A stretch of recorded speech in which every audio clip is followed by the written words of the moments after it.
Sleep. What is नींद? What is sleep? हम लोग सबको पता है कि स्लीप क्या होता है, रात का सोना। बट क्या आपको पता है कि अगर हम लोग बहुत दिन तक नहीं सोए तो क्या होगा? एक एस्टिमेशन के हिसाब से इंसान बिना सोए सिर्फ 5 से 7 दिन तक हेल्दी रह सकता है, अगर वो बहुत स्ट्रांग हो तो। बट आज आप एक ऐसे हॉरिफिक एक्सपेरिमेंट के बारे में जानने वाले हो जो कि सुन के आपको ये फील हो जाएगा कि क्या होते हैं दानव और इस दुनिया में क्या क्या संभव है। ये स्टोरी आप सुन सकते हो अगर आपको इस पर यकीन हो तो। So let's start from the beginning. इंसानों के ऊपर ऐसी कई एक्सपेरिमेंट्स होती रहती है जिसके बारे में आपको कभी कोई खबर भी नहीं होती। पहले के समय में जितने भी सोल्जर्स हुआ करते थे, वॉर के टाइम अलर्ट रहने के लिए केमिकल्स का यूज करना पड़ता था पहले। और ये लोगों की थ्योरी है, किसी को नहीं पता ये सच है कि नहीं। तो सबका अपना अपना केमिकल था। तो वैसे ही बहुत दिन बाद जाके रशिया अपना एक ऐसा स्टिमुलेंट केमिकल बनाना चाहा जिसको यूज करके कोई भी इंसान 30 दिन तक जगा रह सके लगातार वर्ड पे ध्यान देना। 30 डेज नॉन स्टॉप। बट जब भी कोई केमिकल बनता है तो उसको जनता पे एक्सपेरिमेंट किया जाता है इम्प्लीमेंट करने के पहले। तो अब ये जो टेस्ट सब्जेक्ट्स हैं जिन लोगों पे एक्सपेरिमेंट किया जाना है उनको फाइंड करना कोई मुश्किल बात नहीं है, क्योंकि जो लोग जेल में हैं, प्रिजन में हैं, वो लोग इजीली अवेलेबल है ऐसे खतरनाक कामों के लिए। तो रशियन सोल्जर्स ने इस एक्सपेरिमेंट के लिए जेल से 5 लोगों को चुना और उन 5 को कहा गया कि अगर तुम इस केमिकल के एक्सपेरिमेंट में भाग लो और 30 दिन तक हेल्दी जगह रहो, एकदम नॉर्मल निकलो बाहर, तब तुम्हें हम इमीडिएट फ्रीडम दे देंगे। मतलब जेल से उनको बाहर छोड़ दिया जाएगा नॉर्मल दुनिया में। बट ऑफ कोर्स ये एक झूठ था, ये बस उन पे टेस्ट करने के लिए ही कहा गया था। तो फिर एक लैब सेट किया गया, उस पे उन 5 लोगों को डाल दिया गया और एक्सपेरिमेंट को स्टार्ट कर दिया गया। फर्स्ट डे बीता, वो लोग बेहद खुश थे ये सोच के कि हम लोग को क्या करना है, बस इस गैस के इफेक्ट के चलते 30 दिन तक जगह रहना है। ये गैस तो हमें हेल्प करेगा ही, ये केमिकल। तो फर्स्ट डे गैस को छोड़ा जाता है उस रूम में और ये लोग पूरे तरीके से हेल्दी रहते हैं, ये लोग पूरा अलर्ट रहते हैं। थर्ड डे अभी भी ये लोग ओके हैं और इस 3 दिन के रिजल्ट को देखकर, शुरुआत के रिजल्ट को देखकर वो जो एक्सपेरिमेंट रिसर्चर थे वो बहुत खुश हुए। अब उनको लग रहा है कि अब बाकी देशों का केमिकल अब क्या है जो कि बस 2 दिन 3 दिन सोल्जर्स को जगह रहने में मदद करता है वॉर के टाइम। अब तो हम लोग का अपना केमिकल आ चुका है जो कि 30 दिनों तक होपफुली इन लोगों को हेल्दी रखेगा। बट चौथे दिन से वो हॉरिफिक डार्क थिंग्स होना शुरू हो जाती है। डे 4, एक्सपेरिमेंट का चौथा दिन। होता यह है कि अचानक से वो 5 इंसान कुछ डार्क चीजों के बारे में बात करना शुरू कर देते हैं। लाइफ के वॉर के हॉरिफिक मोमेंट्स, लाइफ के ट्रॉमास, ये सब चीज उन लोगों के माइंड के सरफेस में आने लगती है। और क्योंकि उस लैब के अंदर एक माइक्रोफोन भी रखा हुआ था उनके बातों को सुनने के लिए, उनके एक्टिविटी पे नजर रखने के लिए, तो उसी माइक से वो बात रिसर्चर्स सुन पा रहे थे। चौथा पूरे दिन, पूरे 4th डे वो लोग यही बात करते रहे नेगेटिव चीजों के बारे में, लाइफ के डार्क साइड के बारे में। डे 5, 5th डे और भी वर्स होता है। 5th डे का मॉर्निंग वो लोग आपस में एक दूसरी लैंग्वेज में बात करने लगते हैं और ऐसा लगता है कि वो आपस में अपने बातों को समझ पा रहे हैं और बहुत डार्क चीजों को करने लगते हैं। वो लोग के अंदर साइकोसिस का साइन दिखता है। वो लोग आपस में बात करते हैं, कभी कभी खुद से ही बात करने लगते हैं, कभी कभी इधर से उधर भागने लगते हैं। बट डे 5 से डायरेक्ट हम लोग चलते हैं डे 9 में। डे 9 में एक ऐसी चीज होती है जो कि सारे हदों को पार कर देती है। डे 9 में उन 5 टेस्ट सब्जेक्ट में से एक टेस्ट सब्जेक्ट अचानक से दौड़ दौड़ के चिल्लाना शुरू कर देता है, और इतनी जोर से चिल्लाता है, इतने जोर से चिल्लाता है कि उसका जो ये वोकल कॉर्ड है वो इतना वाइब्रेट होता है कि वो फट जाता है लिटरली। और जैसे फटता है वो अचानक से सो जाता है, उसे नींद आ जाती है। और जब एक इंसान सोता है तो बाकी के चारों उस माइक के सामने आके विस्पर करने लगते हैं, कुछ न कुछ बोलने लगते हैं। तब उनको लगा कि क्या ये गैस के वजह से हो रहा है या फिर कम सोने के वजह से, और उनमें से कोई श्योर नहीं था कि ये क्यों हो रहा है। रिसर्चर्स का ये मानना था कि नहीं सोने की वजह से लोग पागल होते हैं, बट ऐसा तो नहीं होगा कि वो चिल्ला के 5-6 घंटे लगातार दौड़ते हुए चिल्ला के अपना गला फाड़ ले। ये शायद उसी मिस्टीरियस केमिकल या फिर गैस के वजह से हुआ है जो कि रिसर्चर्स ने बनाया था, क्योंकि नहीं सोने के चलते कोई अपना वोकल कॉर्ड नहीं फाड़ लेगा। इसके बाद जो होता है वो और भी रहस्यमय होता है। इसके बाद डे 9 के बाद डायरेक्ट डे 10 पे अचानक से उस रूम का सारा गतिविधि बंद हो जाता है, पूरा साइलेंस, और किसी को नहीं पता होता कि वो आखिर जिंदा भी है कि नहीं। बट जो ऑक्सीजन मीटर था उस लैब के बाहर वो फ्लक्चुएट कर रहा था। इसका मतलब अंदर जो 5 इंसान है वो सब जीवित तो हैं, क्योंकि वो सांस ले रहे हैं, वो ब्रीथ कर रहे हैं। ये ऑक्सीजन लेवल से पता चल रहा था। बट वो लोग इतने शांत क्यों पड़ गए अचानक से डे 9 के बाद, ये एक रहस्य था। ऑक्सीजन लेवल जब दिखा रहा है कि वो लोग जिंदा है तो वो लोग है कहाँ चले गए वो? अब रिसर्चर्स के पास कोई चारा नहीं था। वो लोग इस स्टडी को ऐसे बीच में बंद नहीं करना चाहते थे 30 दिन के पहले, बट जो अभी हो रहा है उसको देख के उनके पास कोई चारा नहीं था। तो वो लोग तय किए कि अब उस चेम्बर को वो लोग खोल देंगे। एंड वो लोग माइक से अंदर में इंटरकॉम से अनाउंसमेंट किए कि देखो हम लोग अभी गेट खोलने वाले हैं और अंदर आने वाले हैं। तुम लोग में से हर कोई जैसे हम लोग घुसेंगे तुम लोग सब झुक के बैठ जाना अपने घुटने के बल। अगर कोई खड़ा होते हुए दिखा या फिर दौड़ते हुए दिखा तो हम तुम्हें गोली मार देंगे। और अगर तुम हम लोग के साथ कॉम्प्लाई करोगे, हमारी बात मानोगे, तो तुम में से किसी एक जन को इमीडिएट फ्रीडम मिल जाएगा।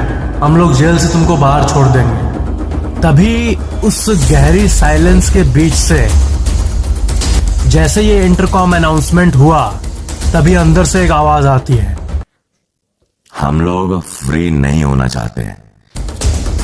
तो इसका मतलब क्या है? क्या वो लोग पागल हो गए थे या फिर उस गैस से एडिक्टेड हो गए थे? क्या सही था? तो इसी चीज को टेस्ट करने के लिए वो लोग उस चेम्बर को खोलने के पहले एक काम किए। वो लोग सारे गैस को बाहर निकाल के गैस लेवल्स को कम करके फ्रेश एयर अंदर जाने दिए नॉर्मली। जैसे वो गैस बाहर आया अचानक से सब अंदर से चिल्लाने लगे। वो लोग चिल्ला के उस गैस को मांग रहे थे। जैसे गैस कम हुआ वो लोग नॉन स्टॉप चिल्लाने लगे। उन लोगों को खोलने का हिम्मत नहीं हो रहा था चेम्बर को। तो वो लोग डे 15 को 15वें दिन आखिर में उस चेम्बर को खोले। और पता है उन लोगों ने क्या देखा? उन लोगों ने देखा कि पूरा एक बॉडी गला हुआ गिरा हुआ है, पड़ा हुआ है। एक इंसान मर चुका है, किडनी बाहर फेंका हुआ है, लंग्स बाहर फेंका हुआ है। बट बाकी के 4 अभी भी जिंदा थे। एक डेड बट बाकी अलाइव।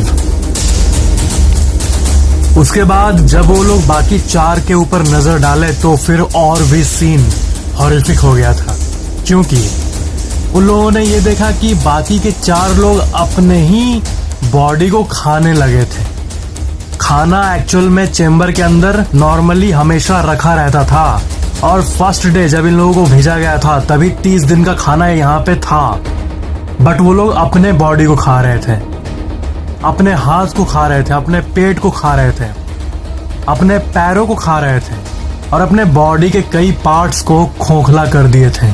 आर्ट पेपर की तरह बाकी के जितने ऑर्गन्स थे वो पड़े हुए थे उस 5वें इंसान का, और बाकी वही ऑर्गन को खा रहे थे, कुछ अपने ऑर्गन को ही निकाल रहे थे।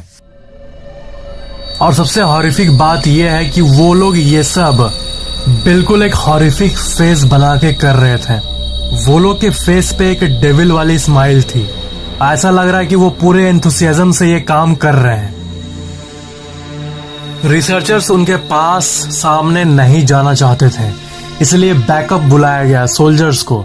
और जैसे वो सोल्जर्स आए, सोल्जर्स जो सोचे थे वैसा कुछ नहीं हुआ। वो लोग जैसे अंदर गए, एक इंसान तुरंत एक सोल्जर पे आके उसका गला ही चीर दिया, दूसरा उसके थाइस को काट दिया, और उस दिन 5 सोल्जर्स की डेथ हो गई। फिर फाइनली वो लोग अचानक से फ्लोर पे गिर के लेट गए, शांत हो गए। तभी रिसर्चर्स उनके अंदर उनके ब्लड में मॉर्फिन को इंजेक्ट कर दिए, उनको और शांत रखने के लिए। बट फिर भी उन पे कोई असर नहीं हो रहा था। वो लोग का बस एक ही चाह था कि हमें ये गैस दे दो, हमें इस गैस को वापस चाहिए। शायद वो लोग एडिक्टेड हो गए थे। फिर अचानक से और सोल्जर्स आए और उनसे लड़ाई के वक्त एक टेस्ट सब्जेक्ट का हार्ट बीट होना बंद हो गया। अचानक से वो फ्लोर पे गिर गया। और सबसे हॉरिफिक चीज ये थी कि गिरने के बाद, उसका हार्ट बीट बंद होने के बाद, मरने के बाद भी उसके मुंह से एक ही आवाज निकल रही थी, I need gas. This is too horrific. फिर किसी भी तरह केमिकल्स की मदद से एनेस्थीसिया का इंजेक्शन देके बाकी चारों को हॉस्पिटल में ले गया गया, उनके पार्ट्स को ठीक से बॉडी में स्टिच करने के लिए बाय डॉक्टर्स। बट वहां पे जैसे उन चारों को ले गया गया, उसमें से एक तुरंत मर गया। मतलब अब जिंदा है बाकी के 3, बाकी 2 मर गए। फिर उसके बाद बाकी के 3 जो टेस्ट सब्जेक्ट थे उनको रखा गया हॉस्पिटल में। और उसमें से एक के बारे में मैं आपको बता रहा हूं, वो अचानक से बंधे हुए स्टेट में ही उस हॉस्पिटल बेड पे ही चिल्लाने लगा, फिर अचानक से शांत हो गया। फिर जब एक नर्स उसका स्टिचिंग करने आई तो अचानक से वो उसको देख के हंसने लगा, एक डेविल वाली स्माइल देने लगा। उसके बाद वो इंसान उस नर्स को देख के अपना लिप्स को कुछ मूवमेंट करने लगा, ऐसा लगने लगा कि वो कुछ बोलना चाह रहा है। फिर किसी भी तरह वो नर्स एक पेन और पेपर को उसको दी और वो अपने कपकपाते हाथ से ही कुछ लिखा उस पेपर पे। और आपको पता है वो क्या लिखा? उसने लिखा कीप कटिंग, काटते रहो, मेरे बॉडी को काटते रहो। और दूसरे टेस्ट सब्जेक्ट की बात करें तो उसके ऊपर जब तक वो स्टिचिंग का काम हुआ तब तक वो एक दानव की तरह हंसता रहा। बस उसके ब्लड स्ट्रीम में वो गैस मिला हुआ था। ऐसा लग रहा है कि उसके अंदर का डार्क इमेज, उसके अंदर का डार्क ईगो एक्टिवेट हो गया हो। और उसके बाद वो कुछ कहने लगा, वो चिल्लाने लगा और एग्जैक्टली ये कहा कि I want that gas, it's good stuff, gas बहुत अच्छी चीज है, वो मेरे को लाके दो। फिर एक डॉक्टर ने पूछा क्यों चाहिए तुमको वो गैस? फिर उसने कहा कि मुझे अवेक रहने के लिए चाहिए, मुझे नींद को भगाने के लिए चाहिए। फिर वहां का एक सोल्जर का हेड आता है और वो ये कहता है कि इनको गैस चाहिए, तो एक काम करते हैं, हम लोग इनको गैस में ही रखते हैं। तो सारे हॉस्पिटल बेड्स को उसी चेम्बर के अंदर वापस शिफ्ट किया गया और वो गैस को वापस छोड़ दिया गया। उसके बाद वो लोग अचानक से हैप्पी होने लगे। बट फिर अचानक से उन 3 में से 2 का जो ब्रेन एक्टिविटी होता है वो बढ़ने लगा और वो दोनों अचानक से मर गए, उनका हार्ट बीट बंद हो गया।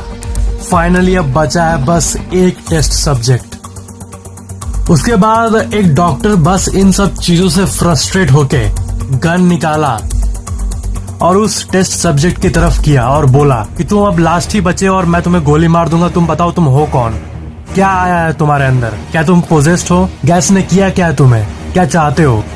गैस मिलने के बाद भी अब तुम क्यों हंस रहे हो? उसके बाद वो हंसते हुए रिप्लाई किया कि क्या तुम इतने आसानी से भूल गए हम कौन हैं? मैं तुम हो और तुम मैं हूं। हम तुम्हारे अंदर का शैतान है जो कि हमेशा बाहर आते हैं, जो कि हमेशा हर एक इंसान के अंदर होता है। हम वही है जिसे तुम रात के अंधेरे में फील करते हो। हम वही है